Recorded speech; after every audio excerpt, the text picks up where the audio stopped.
Hello reception. This week we've been talking about Diwali, and all term we've been talking about autumn celebrations which often happen in the dark. And this story tells us about the owl who was afraid of the dark. And I'm going to show you some things we've been doing to look at the light in the dark. So first of all, I've made some Diwali lanterns here.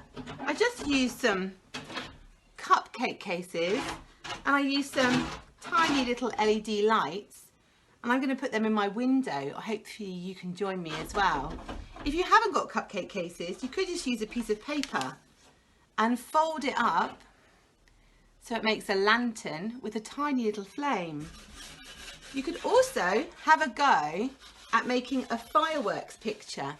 Here's one that Amber's made. You just need some black paper, then you can take your brush, put some glitter and some glue on it and paint your fireworks picture onto a black piece of paper.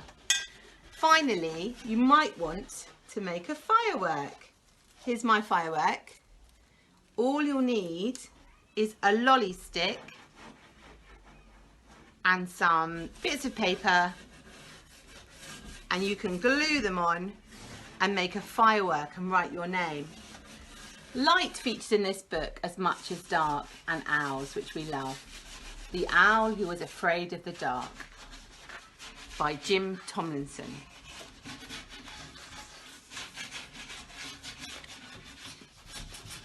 I don't want to be a night bird, said Plop to his mummy. Dark is nasty. You don't know that, she said.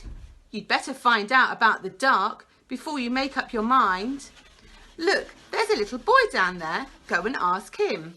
So Plop, who was quite new to flying, took a deep breath and flew down.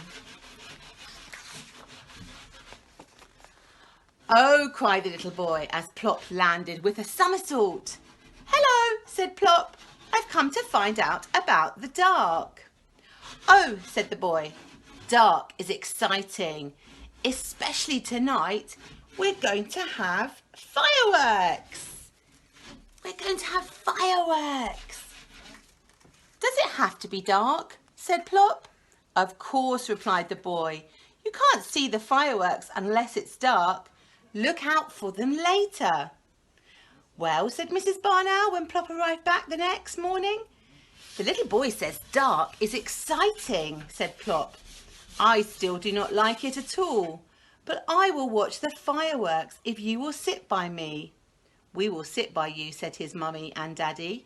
And so that is what they did. They watched the fireworks. And when the last firework had ended, Mr. Barn Owl went hunting. All night he brought food back to Plop, until daylight came and it was time for bed. Halfway through the morning, Plop woke up. Mrs. Barn Owl opened one bleary eye. Plop, my dear, she said, why don't you find out more things about the dark? Go and ask the old lady in the deck chair. Plop landed by an old lady with a thump.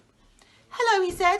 I've come to ask you about the dark. I want to go hunting with Daddy, but he always goes hunting in the dark and I'm afraid of it.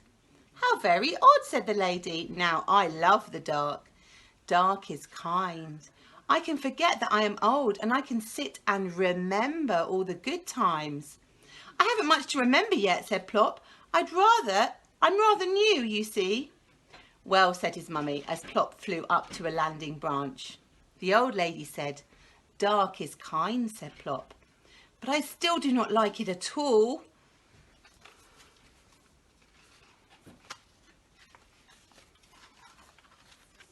That evening, when both his parents went hunting, Plop closed his eyes and tried to remember something to remember. We've been looking at remembering things this week, haven't we? Looking at remembering people who help us. Suddenly he heard a happy shout and Plop forgot about being afraid of the dark. He peered through the leaves and saw a boy sitting by a fire. Plop flew down and landed with an enormous thud. "Hello," said Plop. "I've come to see what's going on." "I'm guarding the campfire," said the boy. "The others have gone to play games in the dark, the lucky things." "Do you like the dark?" asked Plop. "It's super," the boy replied. "Dark is fun. We're going to make cocoa and sing around the fire. Would you like to stay?" In reception, we've been practicing having hot chocolate round a fire, haven't we? With a fire on our screens. So Plop stayed. The boys sang until the fire had sunk into a red glow. Then Plop said goodbye and flew home. "Well," said his mummy, "where have you been?" "I met a boy and he says dark is fun. I still do not like it at all, but I think campfires are super." Plop woke up the next afternoon and went out onto a landing branch.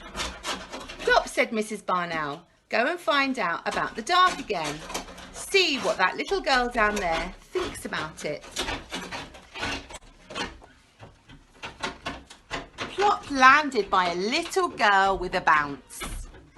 "Hello," he said. "I've come to ask about the dark.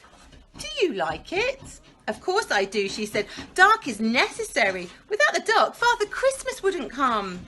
You have to have an empty stocking on Christmas Day." "I don't have a stocking," said Plop. So the little girl took off her Wellington and gave him her sock. "Here," she said, "hang it up on Christmas Eve." "Thank you," said Plop, and returned to his mummy. "Well," said Mrs. Barn Owl, "the little girl said dark is necessary because of Father Christmas coming. Plop says, I still do not like it at all, and I'm going to hang up this sock for Christmas Eve."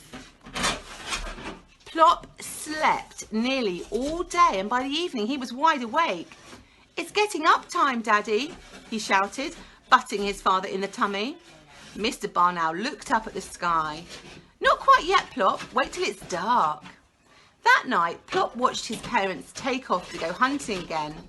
Looking through the leaves, he saw a man standing on the ground. So Plop flew down with a bump. "Heavens," cried the man, "you startled me." "Hello," said Plop. "What's that you've got there?" "A telescope," said the man, "for looking at the stars and the planets at night." "I don't like dark very much," said Plop. "Really," said the man, "but dark is wonderful and I will show you." The man with the telescope showed Plop lots of stars and how they make patterns in the sky. He pointed out the bright pole star, the plough, the dog star, the Orion and the great hunter. You can try to make a telescope at home or look at the stars. You just need to take a piece of paper and roll it into a tube. We've done that at school. Plop said thank you and flew back to his mummy and daddy. "A man with a telescope showed me the stars," Plop said, "and he said dark is wonderful." That morning Plop had his supper in bed, and then, like a real night bird, he slept through the day. When Plop woke up, it was almost dark.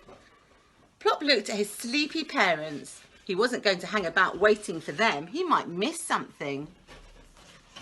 Plop floated down and landed soft as a feather.